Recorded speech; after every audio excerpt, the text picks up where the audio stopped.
Hi everybody, it's August. It's actually the end of August, and as usual, I'm not quite sure where the month went, but that's sort of par for the course.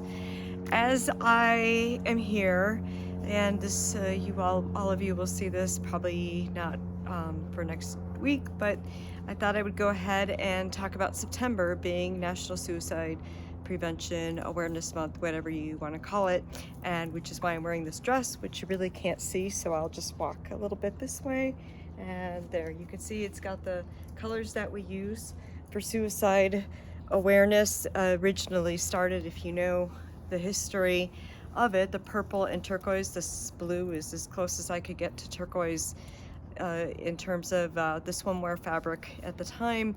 I don't have my own factory to dye my own fabric yet. It's just one of those things on the list of things to do, of things that I can't find and things I would like to have. But I bring this up because we originally, Larita Archibald and I, in the basement of her house in Colorado Springs, made the first ribbons, purple and turquoise ribbons, but it was Sandy Martin, who has since died. She and I were the the ones who actually created the colors, and the whole thing, if you don't know the story, stemmed from us saying, we don't have a color, everybody else has a color. But I remember being up at the state legislature here lobbying for suicide prevention money, and seeing how everybody else had a color, but sometimes not just one color, but multiple colors. Like the multicultural people used all the colors. So Sandy and I had talked about it, and we chose turquoise because that is within the native populations. Sandy lived in Georgia, but here in New Mexico, turquoise is known as a very healing color, and actually it's a color that looks good on everybody. I've yet to see somebody who doesn't look good in turquoise. It's kind of a question though, do you go with more the green turquoise, which is more teal, or the blue turquoise, which my mom would call aqua? And but we went with both colors, and oh, I'm sorry, and the purple I had heard somewhere is healing colors, but we don't really know. But it doesn't matter really, as long as we have whatever works, and it's stuck, and here we are. So I made this dress last year for an event during the pandemic that I did, and I just thought it'd be fun to have a dress for National Suicide Prevention Awareness Month. I keep adding, it's like we keep adding words to it. Is it prevention? Is it awareness? It's all really the same to me. It's all about helping people. But I think this year my message, I have not looked at stats. I don't need to know. Things are higher than they used to be. I know that. They've significantly gone up from the years that I was spending all my time speaking and such, working in the field.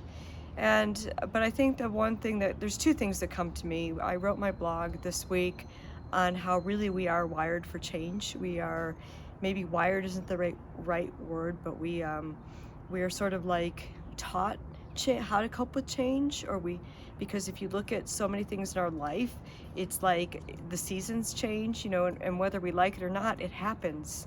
And we go through life changes. I mean, there are things we change. There are things physically that we can't control that change about us. And so if you think about it, life is about change, but yet maybe it's just because we've had so much change that it feels much harder than it did before, and things have changed that maybe we didn't want to change. And so I just keep wondering about that. And the other thing is that I have to say, well, I know I run into a whole lot of nice people in my life, particularly when I'm out running in the morning with my dogs. I've had some really negative experiences in the last few months with women, and angry, and not just running, but other places too, but really angry women and nasty things. And I was kind of thinking about this, and anger, how much anger can be a manifestation of depression, and it makes me wonder about people. And I know that we're lacking in compassion right now. We are lacking in so many things, and people are angry. But it would be interesting to know, and I won't know, but if we could just take surveys of everybody and looking at their emotions and how much it's manifesting something else. And so really, I know my message for this year is take care of yourself. I'm always talking about taking care of other people, but this year really take care of yourself, because that's where it's got to start. And because I always like to share something I made, I finished this yesterday. This is purple and we're gonna say turquoise, but it's really, I think it's teal. A teal bag of some, I'm gonna say this fabric's probably about 20 years old. Here's a little phone clutch that I made as well. And I found this at an estate sale I think it was in a box. It was turned into a quilt, but it's almost, I don't think it's 80s, but maybe it is. It could be that old, but more likely I'm going to say 90s, just because the bold graphics. But this was a quilt, and the coming across a pattern that has these two colors together doesn't always happen. So this is the bag. This is sort of this year's the bags I'm creating for this month, and there's only going to be maybe 2 more. I have to cut the rest of the fabric, but this is where I started. So anyway, this will be on the website actually. Pretty soon. By the time you see this video, will be on the website. So again, my message for this month has become August comes to an end and we head into September, especially as life really has gotten back to its routine in so many ways, is to take care of yourself. Make sure you take that time, do what you need to do, the things that make you happy. If you don't know what makes you happy, then take the time to explore that. I'll see you next month, everybody. Have a shelltastic day and a shelltastic month.